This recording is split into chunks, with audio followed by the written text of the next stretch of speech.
laawol kisal ko laawol peewal e ɓantal. إن الحمد لله نحمده ونستعينه ونستغفره ونستهديه ونعوذ بالله تعالى من شرور أنفسنا ومن سيئات أعمالنا إنه من يهده الله فلا مضل له ومن يضلل فلا هادي له وأشهد أن لا إله إلا الله وحده لا شريك له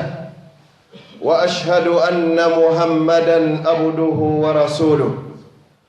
يا أيها الذين آمنوا اتقوا الله حق تقاته ولا تموتن إلا وأنتم مسلمون يا أيها الناس اتقوا ربكم الذي خلقكم من نفس واحدة وخلق منها زوجها وبث منهما رجالا كثيرا ونساء واتقوا الله الذي تساءلون به والأرحام إن الله كان عليكم رقيبا يا أيها الذين آمنوا اتقوا الله وقولوا قولا سديدا يصلح لكم أعمالكم ويغفر لكم ذنوبكم ومن يطع الله ورسوله فقد فاز فوزا عظيما أما بعد فإن أصدق الحديث كلام الله وخير الهدي هدي مصطفى صلى الله عليه وسلم وشر الأمور محدثاتها فإن كل محدثة بدعة وكل بدعة دلالة وكل دلالة صاحبها في النار أجارني الله وإياكم وسائر المسلمين من النار آمين آمين يا رب العالمين. أما بعد فأيها الأحبة أولا وأخيرا أوصي نفسي وإياكم بتقوى الله عز وجل فإن تقوى الله عز وجل هي خير زاد يتزود به العبد يوم القيامة للقاء ربه يوم لا ينفع مال ولا بنون إلا من أتى الله بقلب سليم. فإن كلمتي مع حضراتكم مع هذه الوجوه المنيرة بنور التوحيد والإيمان سوف أذكر نفسي وإياكم بحديث واحد من أحاديث المصطفى صلوات الله وسلامه عليه، حيث يرويه لنا أبا هريرة رضي الله تعالى عنه وأرضاه. قال الحبيب المصطفى صلوات الله وسلامه عليه: السائي على الأرملة والمسكين كالمجاهد في سبيل الله، وأحسبه قال كالقائم الذي لا يفطر وكالصائم الذي لا يفطر. رواه البخاري ومسلم. فأيها الأحبة هذا الحديث قصير في النص ولكن كثير في المعنى. ماذا يريد أن يقول لنا الحبيب صلى الله عليه وسلم في هذا الحديث الشريف؟ أجر الساعي على الأرملة وأجر السائي على المسكين وكذلك اليتيم، فأجره عند الله عز وجل إن كان خالصة لوجه الله الكريم كالصائم الذي لا يفطر وكالدائم الذي أيضا لا يفطر. ونعرف جميعا صواب الصائم. قال الحبيب صلوات الله وسلامه عليه: كل عمل ابن آدم له إلا الصوم فإنه لي وأنا أجزي به. وقال أيضا: إن في الجنة غرفا يرى ظاهرها من باطنها وباطنها من ظاهرها. قال أبو مالك الأشعري رضي الله تعالى عنه وأرضاه: لمن هي يا رسول الله؟ فقال الحبيب المصطفى صلوات الله وسلامه عليه: لمن أطاب الكلام وأطعم الطعام وصلى بالليل والناس نيام. إذن فأجرك أيها الساعي على الأرملة والمسكين كالقائم بالليل. شرف المؤمن قيامه بالليل، وعزه استغناؤه عن الناس. من أراد أن يدخل الجنة بالسلام فليصلي بالليل والناس نيام. من أراد أن يدخل الجنة بالسلام فليطعم الطعام. قال تعالى: إنما نطعمكم لوجه الله لا نريد منكم جزاء ولا شكورا. من أراد أن يدخل الجنة بالسلام فليطب كلامه. قال تعالى: وقولوا للناس حسنا. وقال الحبيب صلوات الله وسلامه عليه: من كان يؤمن بالله واليوم الآخر فليقل خيرا أو ليصمت.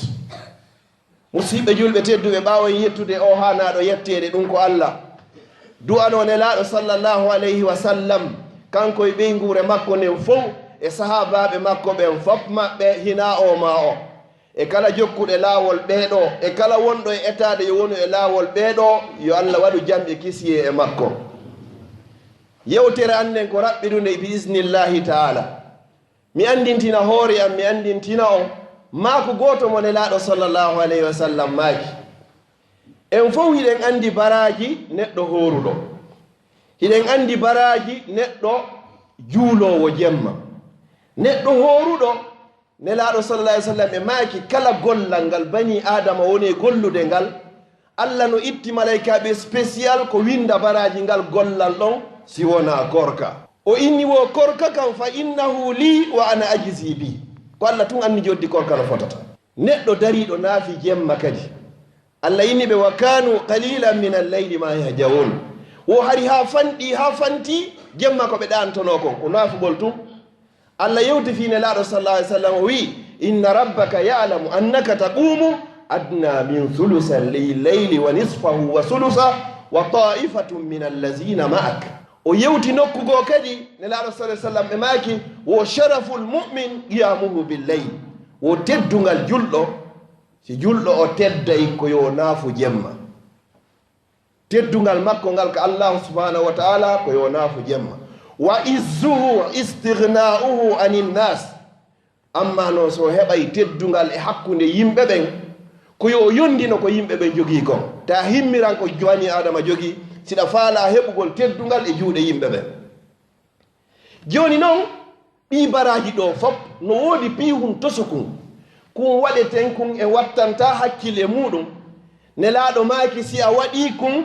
haray baraji maɗin hino fota wa o naafuɗo jemma fof. Baraji maɗin hino fota wa o hoorayɗo ñallal ngal fof hoora hande acca janngo sifa korka annabi Dawud. Baraji ma hino fota wa ƴettuɗo jawdi mum ƴetti wonki mum ƴetti ɓeygure mum yehi waɗoygol jihadi fi sabilillah hara kanko wo wonki makko kin jawdi makko ni ɓeygure makko ni gara e hunde artare. Ko pihum hunkun tawata kun e wattanta hakkille muɗum waweten waɗude heɓe nde moƴƴere ɗo fof yawmal qiyama Allah jonnitoyoma ɗum ɗo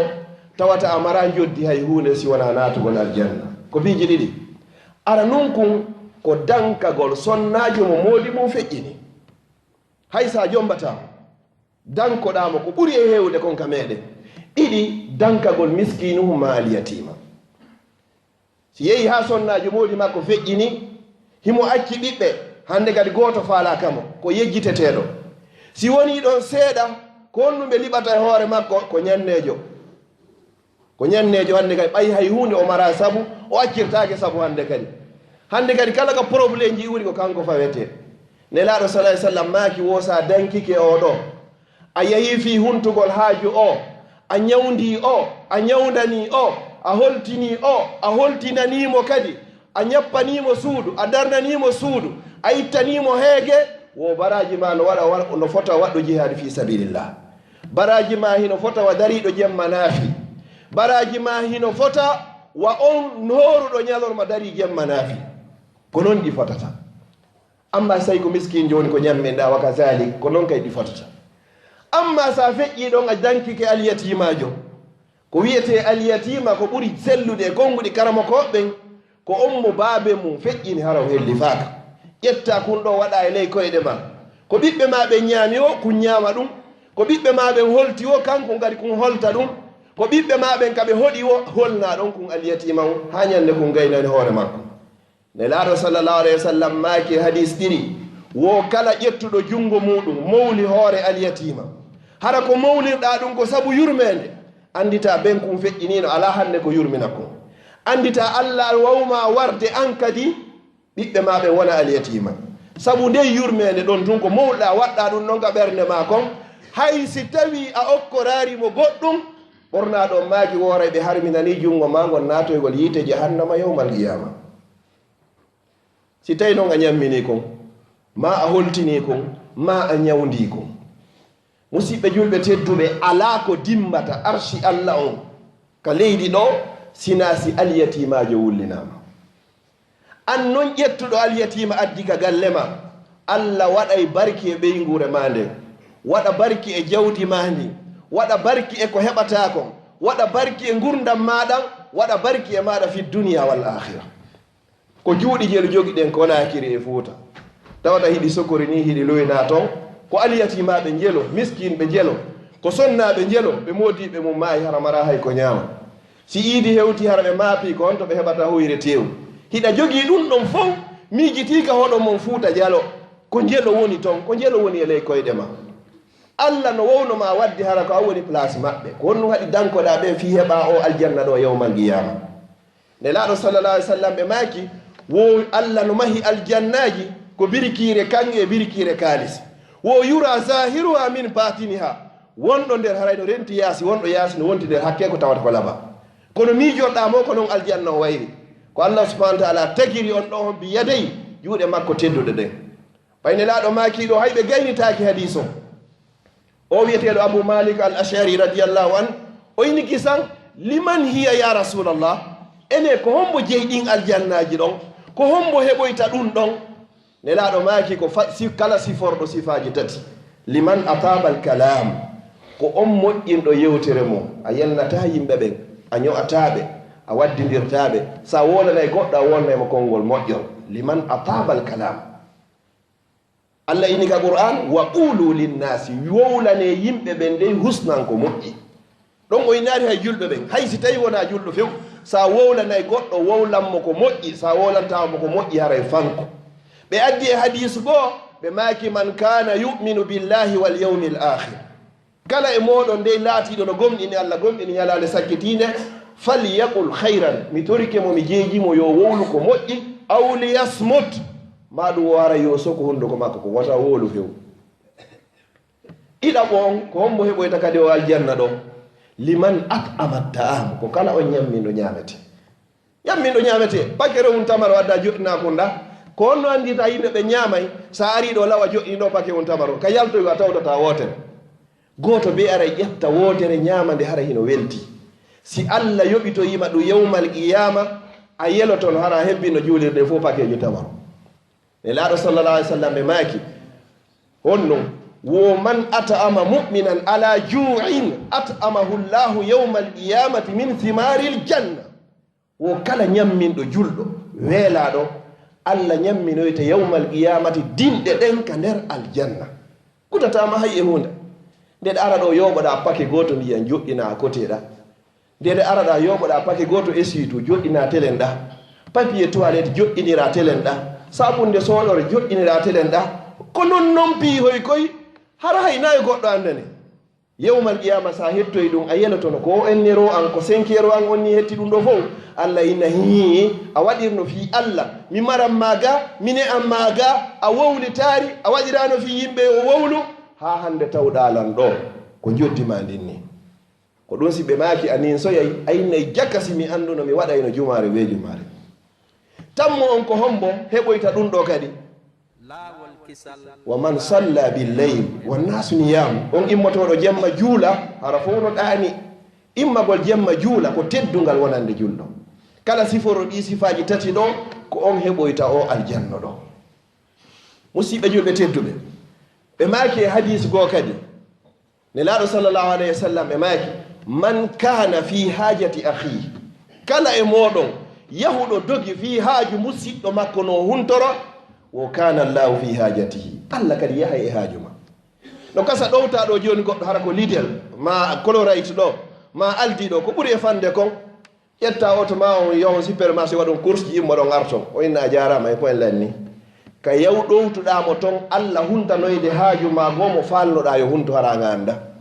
ko nelaɗo maki man kana fi hajati ahi kala yawɗo e haaju musidɗo makko kana llahu fi hajati allah kadi o yahay e haaju ma to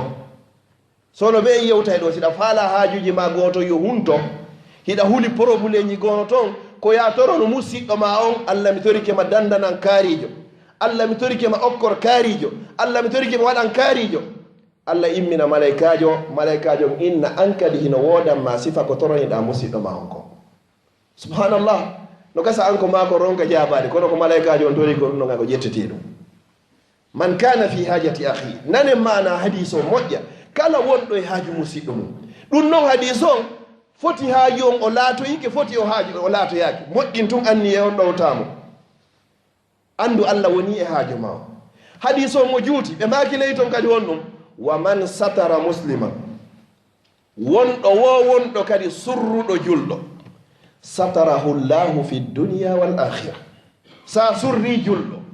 wonnoɗo e wirtade hara ɗa wawi wonde saabu hara o wirtaki allah surrete aduna ɗo o surroyama kadi yawmal qiyama kala probléme sutiɗoma ka wonanayma hersa saabu on aray hara wirtaki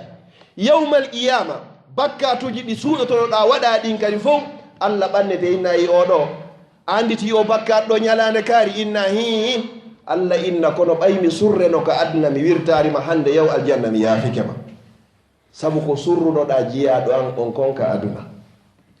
subhanallah man satara musliman satarahu llah fi dunia wal akhira aduna ɗo wo laakara kadi o tati e hadis on wallahu fi awni l abdi ma kana al abdu fi awni ahi allah hino e wallugol jiyaɗo makko on fodde jiyangel makko ngel hino wallude kadi musidɗo makko on fodde hiɗa dogude fi haajuji julɓe allah ɓen haaju ma o bonata musidɗo jarrabuye noon no ara sattireɗa ha hewta nokkugo kono wallahi summa wallahi hoyoya yeeso ko ɗum allah ñiga deftere makko innama al usri yusran tabiti wallahi hino wondi e sattende nden o addi usron ala sigati l marifa sattende nden hine jogi on no yusran newendeji buy newendeji ɗin noon o waɗaɗi alife laamu o waɗi yusran ala sigati nakira no mari newendeji buy sa heeɓi sattende hun gootum ta wulludey e makko andu wallahi allah no uditanma newendeji temedere kono an ko yiyata ko sattu kunkun tun si goɗɗo ɗo joni ƴetta misal ɓuuri jarade ke men o yeyi ɗo joni o ari o tawi ɓe kupi ballal ngal no gasa wajji ha yargol ka juulirde ga juulugol sabu ɗum noon haɗa mo suni tun kono o yeggiti himo jogii cellal na wonɗo e lajude na o boofojo o yeggiti himo yi'ude wona o bunɗo o yeggiti o nanayi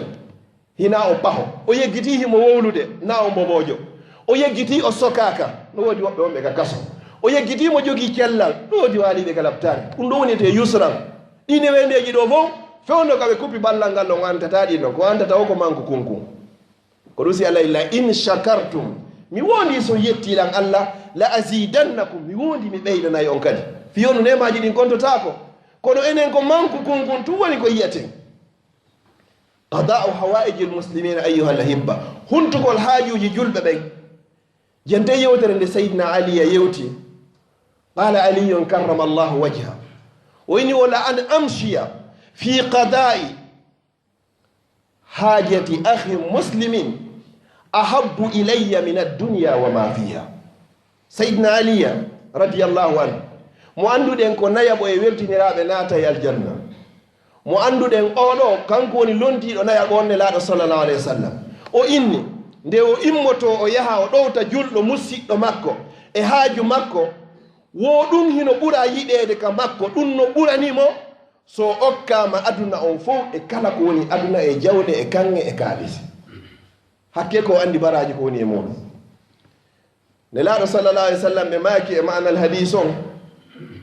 wo yahugol ɗowta julɗo fi yo haaju makko hunto ɗowtamo fi yo huntoyo o huntoyi o huntoyaki baraji muɗum hino ɓuri ka Allah nde goɗɗo ufinoto ka juulirde nelaɗo sallallahu alayhi wa sallam duuɓi 10 ans hara ɗa ufini ɗon golle ma ko janga qur'an janto inde Allah juula e nelaɗo sallallahu alayhi wa sallam ko ɗum duwonto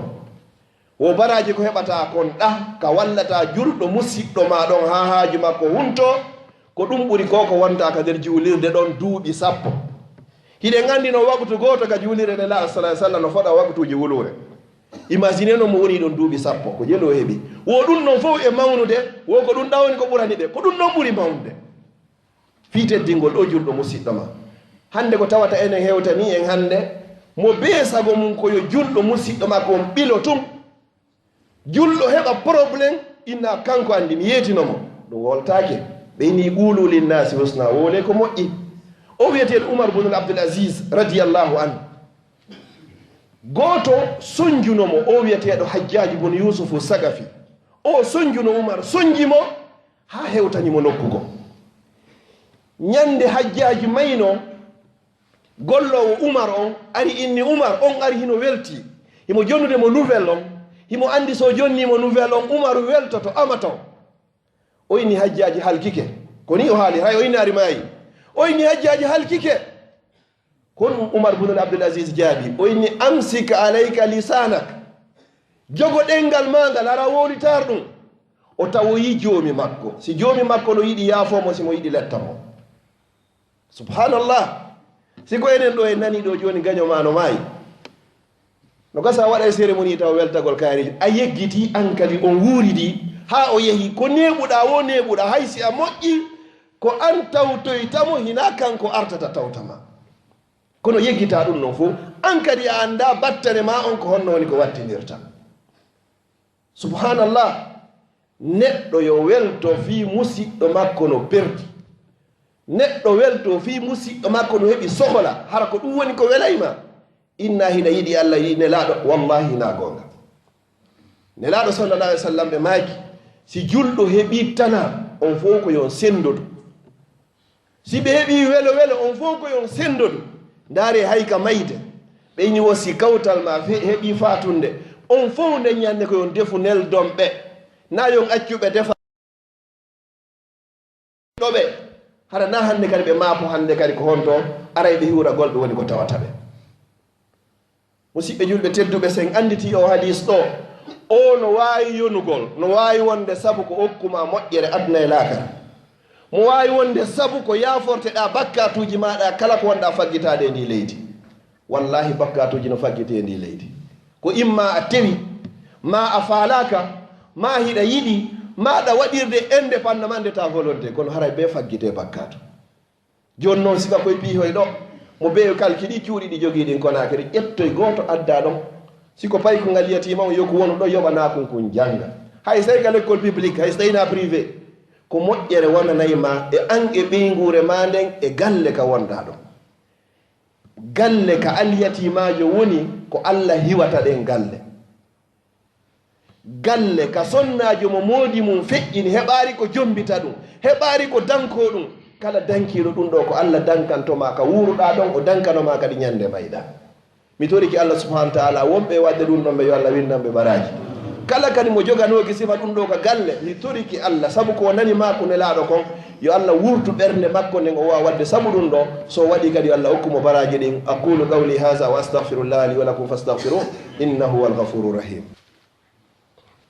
alhamdulillahi wa kafa summa salatu wassalamu ala ashrafil anbiya'i wal mursalin nabiyyina Muhammad wa ala alihi wa ashabihi wa atba'ihi wa ahbabihi wa ala kulli man ihtada bihadi wastanna bi sunnatihi ila yawmiddin amma ba'd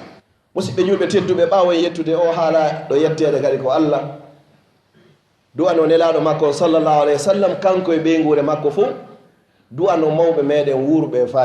fatiɓe yo Allah taw haraɓe fof hiɓe ka firdawsi laala yeru luttuɓe hakkudeji meɗen men kadi yo Allah poolu balɗe ɗen moƴƴina battane ɗen enen ɓe sukaɓe kadi yo Allah okkore gurnan juutuɗan hara ko waɗaɗan barki yo Allah wurno en fodde ko gurnanɗa woni ko moƴƴani o ƴettita e ñande tawata ko o laakara woni ko moƴƴani musidɓe julɓe tedduɓe ko neɓuɗen e hoore o aduna on ɗo o ko ñande goo e yahay ñande goo arino e ñalande tawata enen ɓe wonɓe ka nder juulirde ɗo fof hay gooto woodaka e hoore aduna o. ñande goo kadi weetay naangi ngen fuɗa ndiyan ɗan saaƴa hara enen ɗo fappiɗen e nder gayɗe en fof hara e wonti e nder gayɗe ko dogunoɗen kon fof fiimum cuuɗi no darora ko dogunoɗen fiimum kon fof otoji e kayidiji fof no heɓora hara hannde fopp muɗum en acci ga ko waweten tawoyde ka nder gayka ga o ko koko nelaɗo maaki ɗo sallllahu alayhi wa sallam. joni noon ɓaylannaari laawade taho mo beeyo ndaaru heewi ɗo naɓayɓe jawle ɗum darne joni perdira ɗum heewi halfinoyayɓe mbuuɗi yaha ronkoya heddugol wona taƴiro enɗam hara mbuuɗi hino mara toon dolle dolle miskinɓe ɓen e aliyatima ɓen ka hoɗoma tigi ka jibinaɗa ɗon ɓen no ronki janngugol l'école jannga qur'an sabu manque de moyen hara ɗe jawle ma ɗo fof hiɗa stokkiɗo ɗon hiɗa mari ɗon ko fii ka hewtoya ɗa maraɗi ɓeygore ma a yeggiti fi ɓeygore woɓɓe ɓurna ɗon ɓe maaki laataki ko wiyete julɗo haqqan ñaamayɗo ha haara tef kanko e ɓeygure makko ɓe waltina ɓe mara ko ɓe ittira kooƴe hara kawtal makko ngal no weela enen ɓe wonɓe ɗo tun mo be men si ƴetti responsabilité fii ka hoɗo ma ɗon pep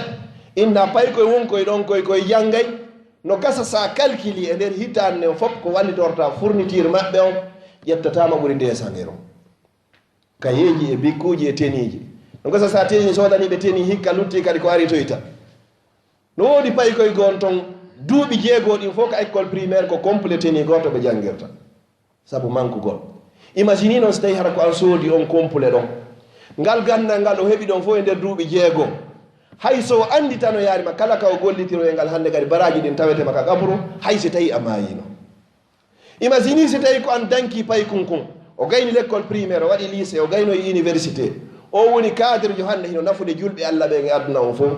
kala ka o yanngoroy hannde kadi nafi julɓe ɓen hannde kadi so heeɓi sappo a heɓay sappo wurɗa mayɗa goto e moɗon ɗoytantake imagine noon so heeɓi ɓeeɗo ɓe sappo dankaɓe imagine so heeɓi ɓeeɗo ɓe nogayo a heeɓi ɓeeɗo capantato a wawi ƴedde ɗo 200 euros 300 euros sodana hoɗo mon ngon fof fourniture ɗum wattama hay e hunde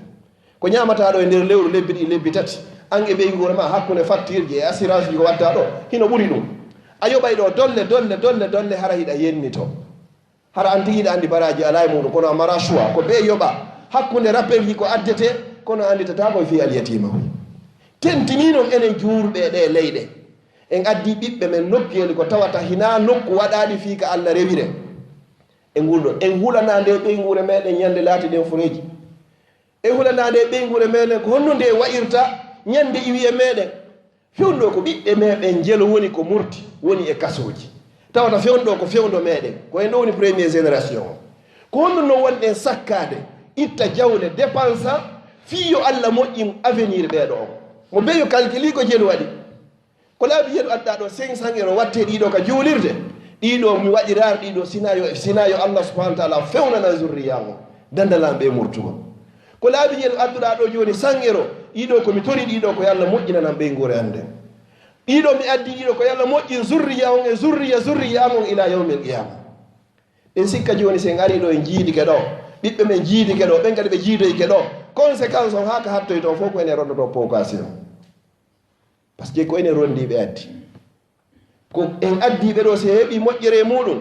ɗen mari baraji e muɗum siko action kadi yo allah on dandon hiɗen mari toon kadi so ndaari joni mi darnina ɗo yewtere hannde ko waɗno si sawi ko hidar wari kuma payku nga suratul kahfi do wa kana abuhu saliha haɗi ɓen makko ko moƴƴo ɓe faalaka noon hannde kadi mawɗo on wuurino moƴƴi kum payku ɗo avenir makko on moƴƴa tawata ko kuuroyta ko soñji ben makko ka nder gabru to yawmal qiyama ene mi sikkano woni ko warata e nga hannde kadi mi sikkano woodi hannde kadi andayɗo ɗum ala ko honno wata ɗum ɗon on fof ko sa waɗi sadaka tun jaariya sadaka ilowo suuɗo waɗa sadaka no woodi haton jimɓe wallahi no woodi haton jimɓe hiɗa andi kadi ɓen haton jimɓe mo ɓeyo yiltu yo miijoto ka jooɗiɗo joni ka hoɗo muɗum ko jelu won toon tampuɓe hara ɓe mara paykum hay gootu wonkum hay konakiri nafere wonɗo Europe ma Amérique ko laaɓi yelu anditoɗa fii ɓe ƴetta mbuu koye naɓaɗon biro ma ƴetta koye sennitana kadi kawtal ngal fof joɗɗa ɗo kay nodda téléphone ngermaɓe yenna watta hoore ɗon kadi subhanallah kamɓe hiɓe renti hiɓe hanndi ko honto hana waɗede kono ɓe mara ko waɗa an hiɗa mari ko watte kon kono anda no waɗirte goɗɗo lappa e ɗo auto wi ɗo ngi 20 000 15 000 kono ha hande goɗɗo ƴetta ɗo 10 000 euro ɗo joni okkiɗo aliyatimajo siɗa anduno baraji mo yewmal qiyama a ƴetteno ngal joguiɗa ngol jonna aliyatimajo ko tawata hay mowlɗa hoore makko tun jungo ma sumoyta ko wonɗen juulande hoora koye wonu saabu ko hokki en aljanna si tawi no innama ko ɗo aljanna on heɓorta ko woni waɗi profiten ɗon mi toriki Allah subhanahu wa ta'ala yo Allah hokku en aljanna jogiiɓe kadi yo Allah newnaɓe ɓe suusa waɗugol ɓe maraɓe kadi yo Allah okkonoɓe ko ɓe waɗa mawɓe men fatiɓe fof mi toriki Allah saabu teddugol nde ñalande ɗo koɓe yangi kon fi meɗen ko fu wata Allah bonnanɓe mi toriki Allah yo Allah hokkuɓe firdawsil ala kala wonɓe toon e jamɗe kis e lakara toon yo Allah duumin ɓe muɗum kala wonɓe toon soñdiaji e ɓittendi e lette yo Allah ittuɓe ɗon naɓaɓe ka newede enen kadi ko ñaawa e maɓɓe nde no ñaawe e meɗen yo Allah taw hara ko e yaafade haray o bandirawo meɗen faatiɗo France ɗo yo Allah taw hara ko yaafe ne woni ko aditi ladial ngal Allah wata en tawroymo hersa Allah wata e yowmo hersa mi toriki Allahu subhanahu wa ta'ala ɗe juuɗe ko dango ɗo fimo yo Allah wonde on timmode nde mi toriki Allah subhanahu wa ta'ala en ari e ɗe leyɗe ɗaɓɓugol arsikeji meɗen yo Allah dandu en ninsugol ko addeŋe ɗe zurriyaji men ni ko Allah woni fewnowo mi toriki Allah yo Allah mo fewna mi toriki rabbul ibadi yo Allah dandu en e murtugol ma e murtirede e ɗe leyɗe yo Allah moƴƴinan en ɗo moƴƴinana en ka meɗen wassalamu aleykum wa rahmatullah laawol kisal ko laawol peewal e ɓantal